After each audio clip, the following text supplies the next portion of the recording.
Hello, everybody, and welcome again to another episode of the Risk Matrix with James Junkin. Roll Tide. I know Coach Saban retired, but Alabama didn't retire. He may be gone, but I'm still here. Good That's morning, right, and Dr. Martin. the team is too, and so they're rebuilding. I'm Dr. Martin, and today we're going to talk about the true cost of OSHA violations. Everybody's talking about, oh, OSHA violations went up, and the penalties are worse. And James and I are going to put a little spin on this. Maybe you'll like or don't like, but you all should hear anyways. But before we get started, I'm going to give you a word from our sponsor. Today, this episode of the Risk Matrix is powered by Veriforce and is sponsored by the National Association of Safety Professionals, NASP. The National Association of Safety Professionals provides market-leading training and professional certifications to industry professionals in the environmental health and safety fields. The primary mission of NASP is to provide safety professionals and individuals who are required to meet regulatory requirements with innovative training opportunities. NASP offers online and instructor-led courses, all while earning valuable IACET accredited CEUs. NASP also offered the Certified Safety Director and Master Safety Professional certifications, which are accredited by ANSI National Accreditation Board. Veriforce members receive from 5 to 15% off selected NASP courses.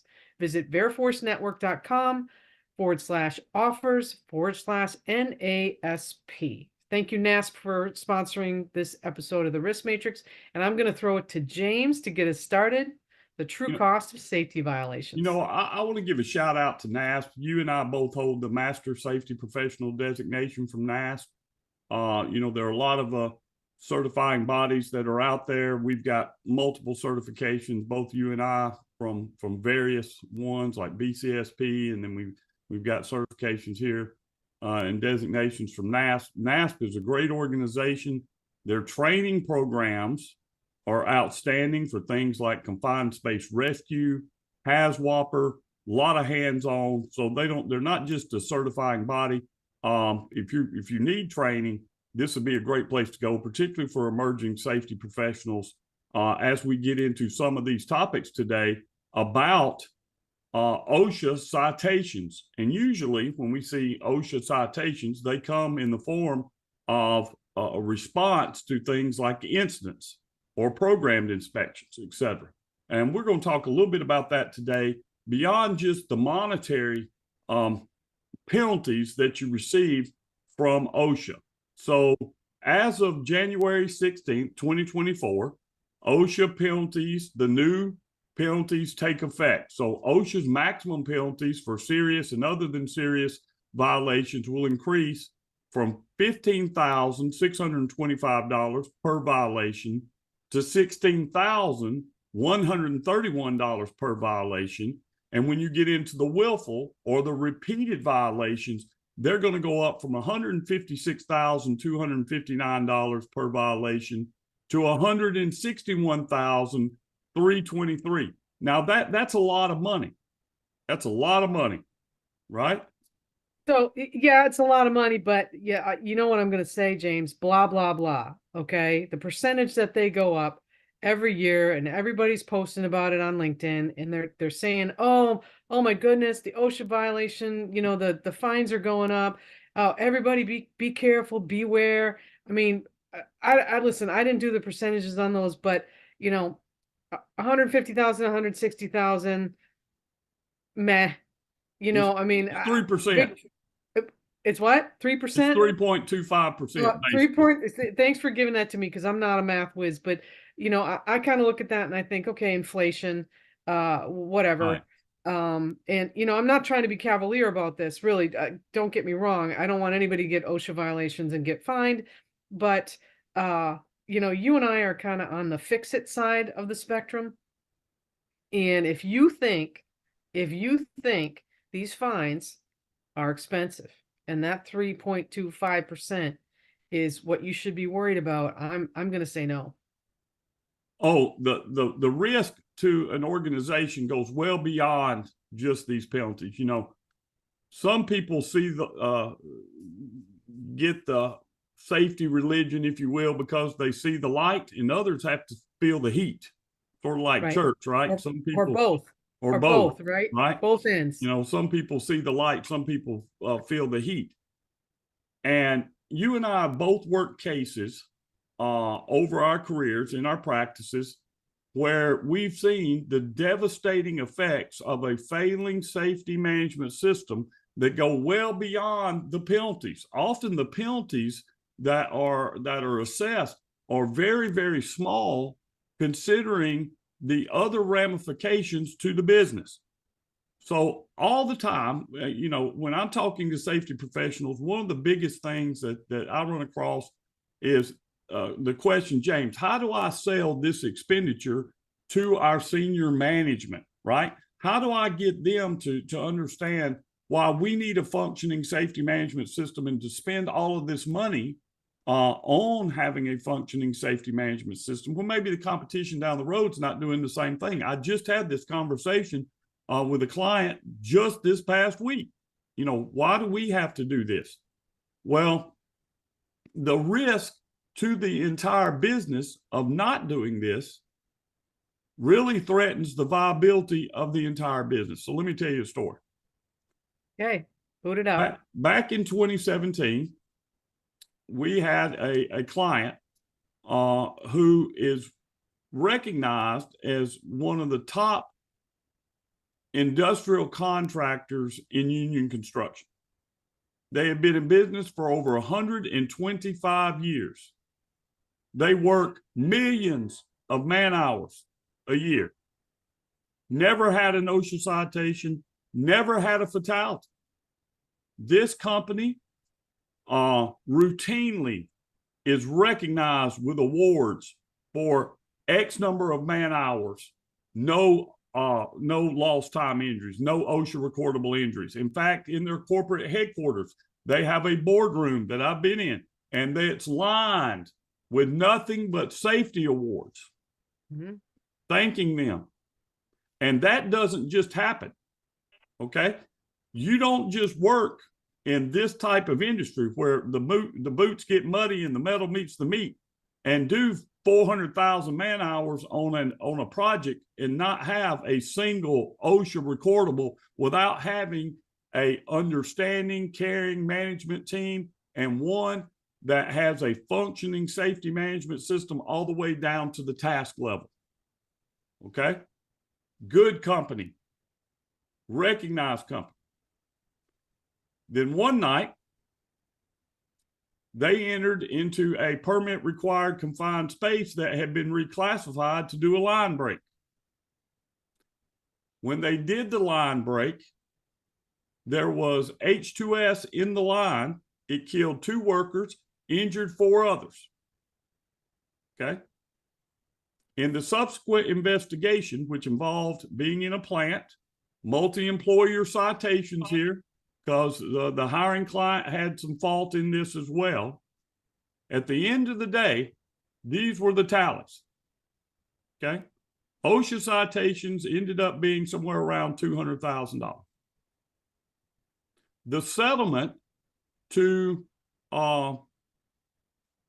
the injured parties' families and the families of those who had passed away, legal fees, all that related to court costs, et cetera, and settling the litigation that came out of that, somewhere around $25 million.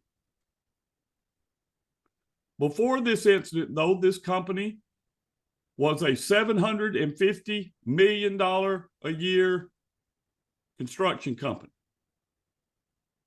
After this incident, this company lost half of its business opportunities. It went to a $350 million a year business for the next 3 years and wiped almost $1 billion off the books. Now, I don't want to minimize the loss of life, the tragedy that those families felt at all. That's the number one cost of this incident. 2 people died, 4 others were injured, probably never to work again. Total life changing for them and their brothers and sisters who were on job that night that experienced that. They'll never be the same. I'll never be the same, having worked that instant. But from a financial standpoint, from a business stability standpoint, the fact that we didn't have good line breaking procedures, the fact that we didn't have a reclassification procedure on reclassifying confined spaces, the fact that we had poor communication that night ended up costing that business its reputation somewhat, despite over 100 years worth of good work, safe work, recognized work. Because they reported those 2 fatalities and those OSHA citations in third-party verification systems, and those verification systems turned them red, they lost $1 billion worth of business. $1 billion worth of business. Gone. So, I have to, I teach, right? And I teach because you've been in some of my classes. I have. And I'm gonna say this, right? In a lot of OSHA programs, occupational safety and health programs, we talk about return on investment, right? And that's what we really teach at the bachelor's level. I think we teach it at the master's level too. You can correct me if I'm wrong. But return on investment in safety, because I'm going to take this conversation in a different direction. I mean, that's a good example of loss of business, right? But a lot of companies go along and they don't have 100 years in business, and maybe they got 50 or I don't know, right? And they're a little cavalier about their safety programs, and nobody can tell them that they should expend in safety because they don't see the return on investment, and nobody's good at telling them. And honestly, if you're not having big incidents and the fines are low, and you're not in the construction business, or you're in the construction business and you don't rely on being verified or your OSHA record, right? You just don't care, right? You just don't care. And I've seen it. I've seen it real time, right? So return on investment falls on deaf ears, right? Because they can pay the fines. They're gonna go to the informal conference. They're gonna plea it down. But here's what I've seen happening lately, right?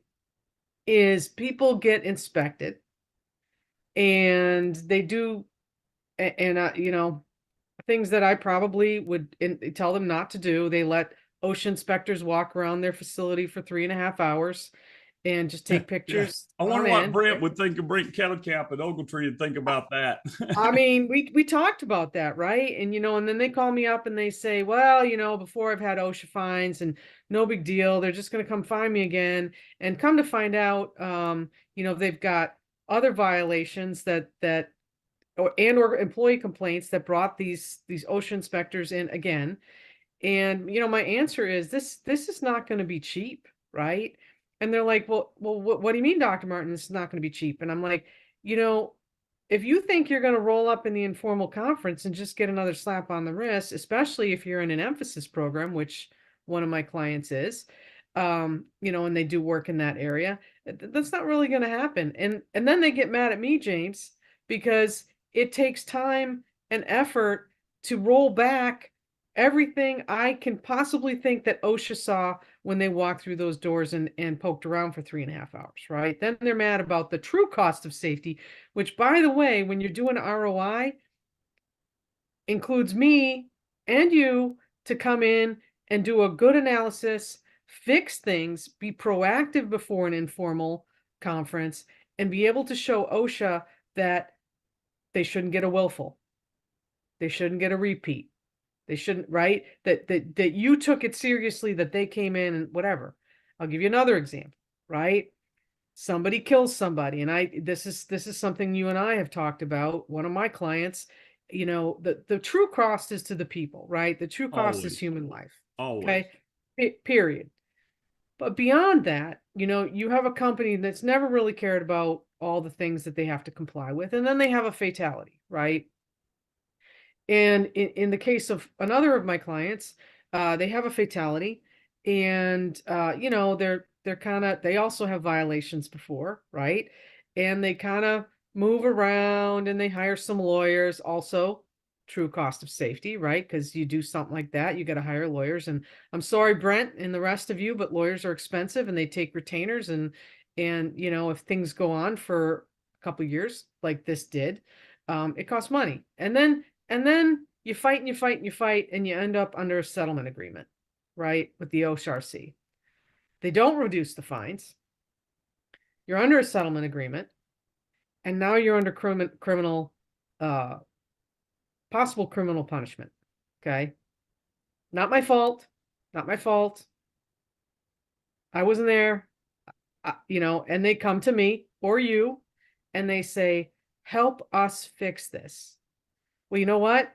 If you wait 2 years to call me and then you ask me to help you to fix it, it's more expensive, right? It's just like if you hire a hack to do the job and then you hire me, it takes me to undo what somebody did, and then I've got to do the right thing, which also costs money. The So, cost I of mean, I don't, abatement is the cost always of more. abatement, right?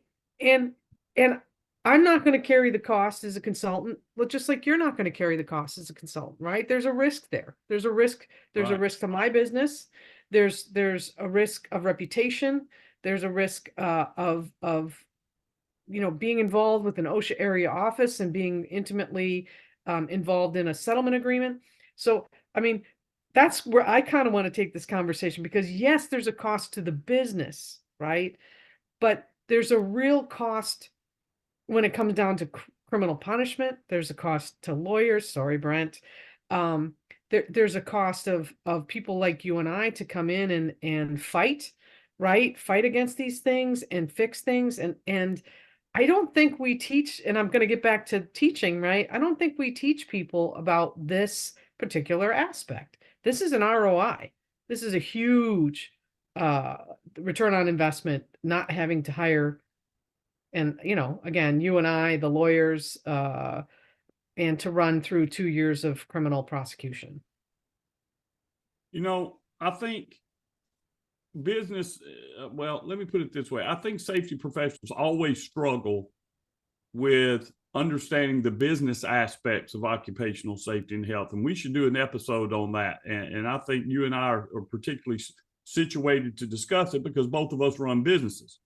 Listen, profit is good and more profit's better, right?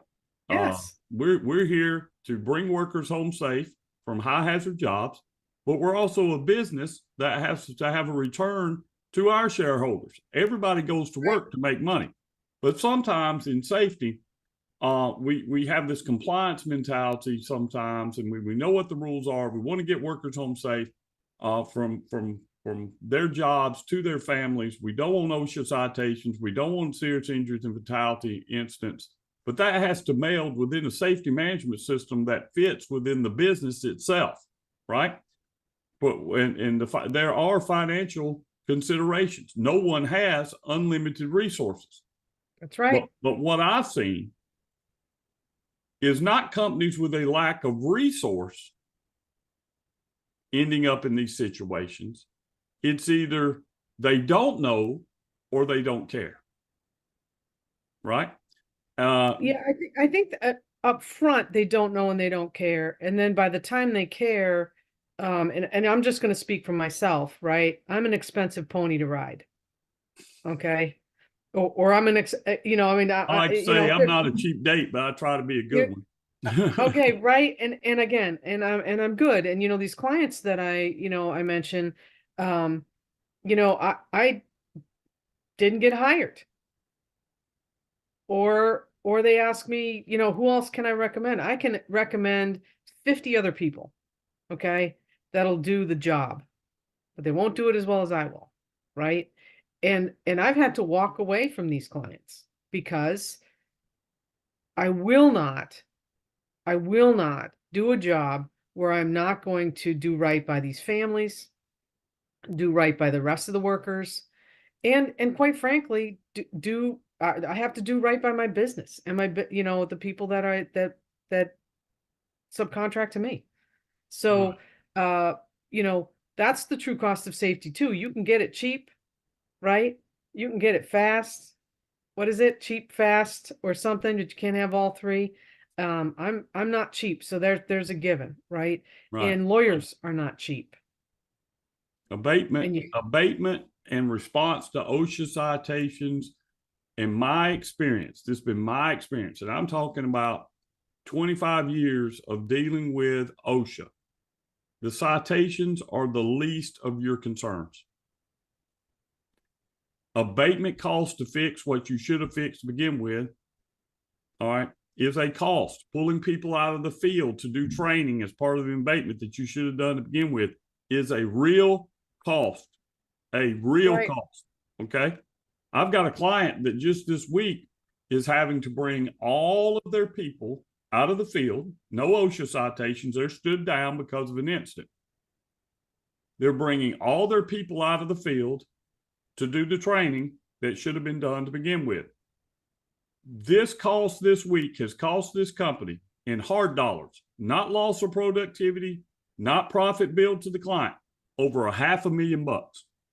Yep. $500,000. Now, Yep.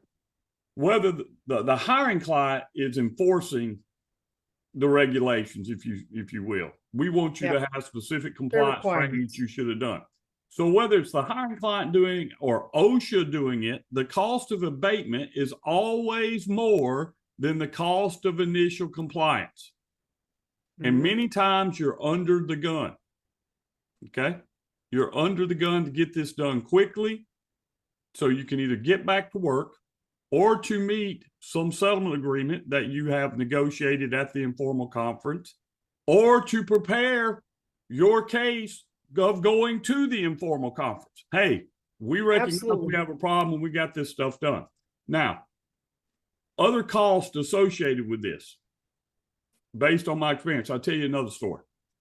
Okay. About OSHA citations. Sometimes the citation is an other than serious, right? Not that big a deal. Wasn't serious injury and fatality. Potential citation. Nobody got injured. Nobody died. This isn't response to that type of activity. They do an inspection for either employee complaint or oftentimes part of a national emphasis program or a local emphasis program. I had a client, they come out, they had an employee get off a forklift and leave the forks up with the fork truck running. The compliance officer saw it. He wrote them a citation for $500. And the company didn't mount any defense, didn't even go to the informal conference. When they got the money, mail, they wrote a check for $500 and they mailed it in. Now, they had to report that in their third-party verification system. All three that was required of them, right? So they're showing an OSHA citation in the system. They went to bid on a job, $14.5 million job. And guess what happened, Dr. Martin? They didn't get it. The procurement people wanted to use them, and the safety people said, wait a second, you got an OSHA citation. And it took weeks of me representing them, and I was glad to do it. Writing letters, going to meetings, investigations, explaining, bringing the citation, meeting after meeting after meeting, well exceeded the $500. Eventually, they were able to get a waiver to get on site. But even an other than serious OSHA citation can cost you business opportunities. Okay, well, cost you the opportunity to have a big bill in abatement.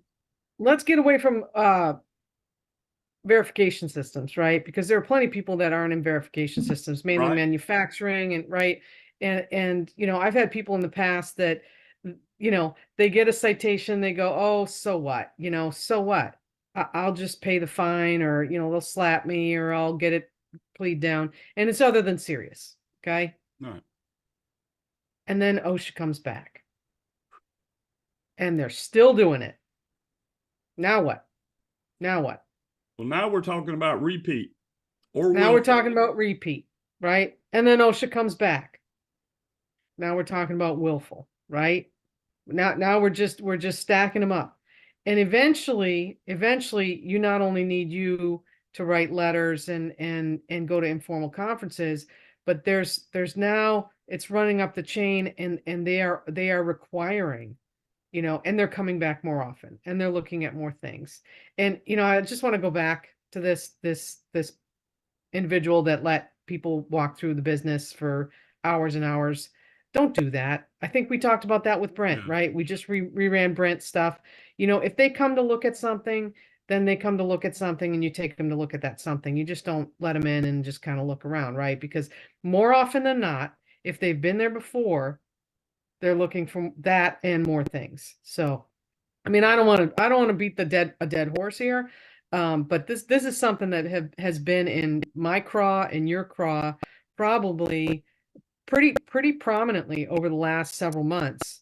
Because it becomes hard to be a business owner in a safety consulting role when you're trying to impress upon people who don't have safety professionals, right? They don't have somebody running ROI, or even trying to implement a safety program. Explain to business owners what the consequences of their actions are.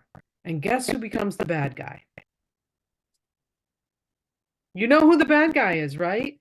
Because they don't have a safety professional. Their lawyer is kind of, oh, we're gonna help, and then you and I roll up at the door, and we're like, this is this is the real cost of safety. Surprise. And Oh yeah. I don't like doing that any more than you do, right? But cost of abatement in training, in policies, in implementation, in site visits, site inspections, visits for verification, it's tremendous. It's tremendous, right? So I want to shift focus a little bit to the other side of this, because a lot of times I'm talking to the contractors in these shows, right? I live in the contractor world, but I also live in the hiring client world. Yep. Where the hiring client, it has a different perspective when it comes to risk related to what goes on within the supply chain. As a contractor, I'm trying to keep the hiring client happy so I can continue to get work. However, hiring clients, their risk really comes down to really twofold risk when it comes to OSHA citations. It's business reputation. The other people want to continue to buy their product and services, right? And investor risk. Do people want to continue investing in companies that are showing these multiple OSHA citations, fatalities, violations of forced labor and child labor laws, things of that nature? If you don't think that'll affect your stock price, hey, just Google it. There've been forget stock price. Even small businesses that they someday want to sell. Try to sell your business when there's that risk there, right? And that becomes a big issue for these people who've been in business 40 and 50 years, and their kids don't want the business, or there is nobody else to take over, and now you got to sell, and you got these black marks that you didn't care about, but a buyer does. A buyer absolutely does, they do. right? Absolutely. And they care about it in the price that they want to buy your business from you. That'd be an interesting study. I could shoot some numbers out there anecdotally based on some experience, but that'd be an interesting study to look at companies that have multiple OSHA citations that sold to someone else, and what the factor was for the valuation in the valuation of the company. Right. How much more was the company devalued because of that? So, a lot of people that listen to us are safety professionals, or they're in the risk management aspect of the business. Right. Whether they're a small company that's family owned, and I love family owned companies. We're a family owned company. You're a family owned company. This country is built on family owned companies. The company that we're representing here, Veriforce, their legacy companies were family owned companies. That's right. That's right. But sometimes when we talk about family-owned companies, there's a lot of things that go on in a business owner's mind, and there's a lot to do to build a business. There's a lot to do to build a business. You have a lot of things going on, and balancing cash flow is one of them, right?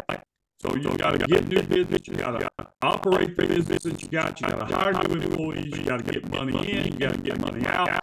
You've got to manage the safety aspect of this sometimes, and I think some business owners are blind to the fact of these OSHA citations and penalties that are associated with that, and the effect that can have on your business. Now, I've got a case right now. Yeah. Okay, right now. I'm gonna have to cut you off soon, James, because we're going kind of long in the tooth on this one. All right. Let's talk about how to fix it. Okay. What you need to do, if you've received an OSHA citation, the penalties are what the penalties are. I've got a case right now, and I recommended them the same thing I recommended to that client back in 2017. Now I'm recommending it to everybody on this list. Once this stuff's over with, you have to deal with the realities that you have been cited. Go see your customers. Oh my goodness, yes. Go see your customers.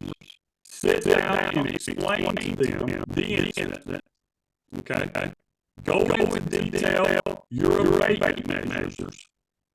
Bring documentation so they can understand that potential risk has been mitigated, and that you coming on their location or you continuing to do business with them is not an elevated risk level. That the event that you had is unlikely to reoccur.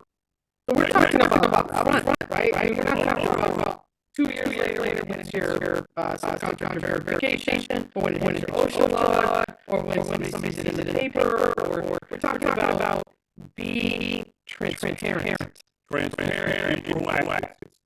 Transparent and proactive. In the case I gave you about the extension cord, not the extension cord, that was another case, but with the authority situation. Minor, other business areas that held out $14 million for business. Hey, if you had that conversation with procurement and the safety professionals at the hiring client at the time this occurred, there would have been a vice response to come back a year, 2 years later. We're having to explain why we got citation and all these other things. So, OSHA, to sum it up, OSHA penalties are expensive. But what's more expensive is the cost of abatement and the lack of communication with your hiring clients. So, anyway. Absolutely. I hate to say blah, blah, blah on the raising OSHA fines, right? But I see this every year. It happens every year. OSHA fines goes up. Every lawyer on LinkedIn, every safety professional is like, OSHA fines are going up, blah, blah, blah. Well, listen, from a consultant, okay? From somebody who fixes this stuff. And I hope you agree with this. I know you agree with this, right? For somebody that fixes this stuff. Well, the fines and the citations are devastating, okay? It is much more expensive. There's much more behind that, real cost, to fix it, to abate it, to modify your safety program, to prepare for litigation, to prepare for future strategic sales, all that kind of stuff. I mean, you should be thinking about that fine, thinking about the annual conference, thinking about your defense, but there's so much more involved, and I can't speak enough about that, right? And I end up being the bad guy. A lot of times, I end up being the bad guys, right? I say this related to that. A lot of our practice is coming in after incidents. And my message is to safety professionals, companies that listen to this program, don't get in this situation.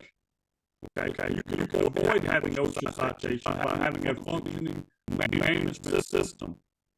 Right. You can avoid OSHA citations by not killing workers for getting them seriously injured.